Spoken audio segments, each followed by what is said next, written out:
Hi everyone, welcome to Kellogg Garden's YouTube channel. I'm Kim. Today I'm going to take you through the cut flower garden and show you some of my favorite tips to make sure that you have a longer lasting floral arrangement.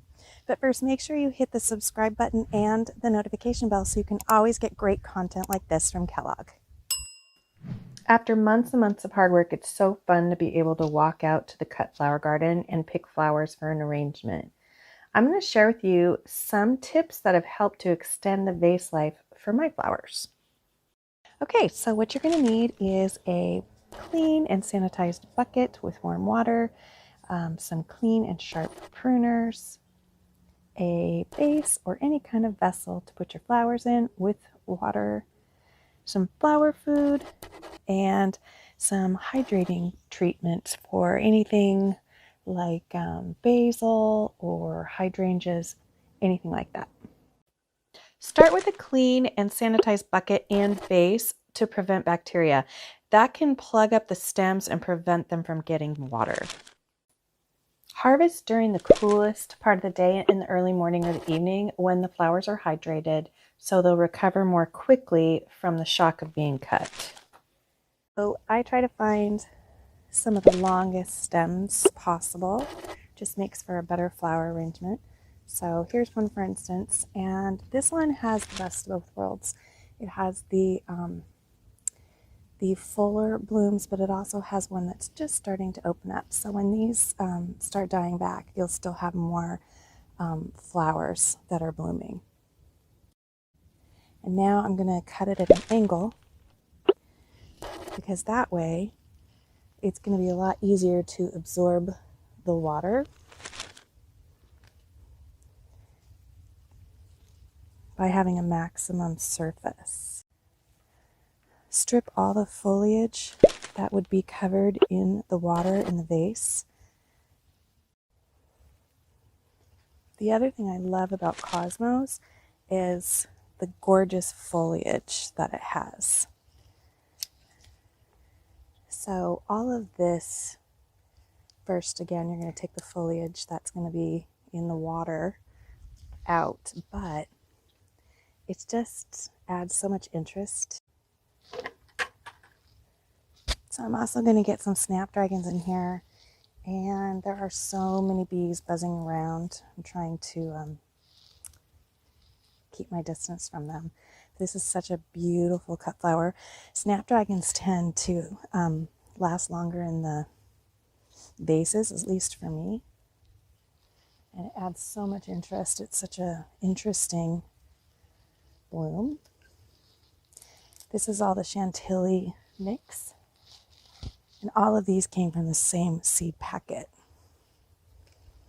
But they're just soft and pretty. They'll go really well with my Cosmos. So I've let the stems sit in the bucket and rest, try to recuperate from all the trauma. And I've added the floral food to the vase. I'm actually going to use a pitcher today, but I'm going to show you all the different containers that you can use. And I'm going to start with the greenery. And then I'm going to use that cinnamon basil that I talked about. Now, this is a great filler, but like I said, it's kind of a wimpy little thing and it's hard for it to hydrate. So what I'm going to do is I'm going to dip it after I have cut it again at an angle in this instant hydrating treatment. So again, in my opinion, because I'm not the most formal creator when it comes to floral arrangements, just mix it up, have fun, whatever looks good, put it in there. Recutting at an angle and placing them strategically in the arrangement. Again, you can be much more formal with this process. Make sure when you're putting them in the bucket that you're actually putting the stems, each one separately in the bucket, to make sure it's getting hydrated. Because this one looks like it had some problems and it didn't quite get the hydration it needed. It's so much better to add the greenery at the beginning and then work around it. And then the taller stems are going to be on the inside.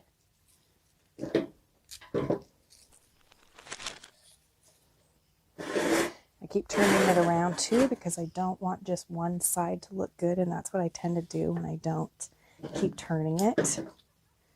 So I kind of just turn it around as I'm going. I try to balance out the color. So I had two, the pinks, so I'm kind of trying to place them in different spots in the container.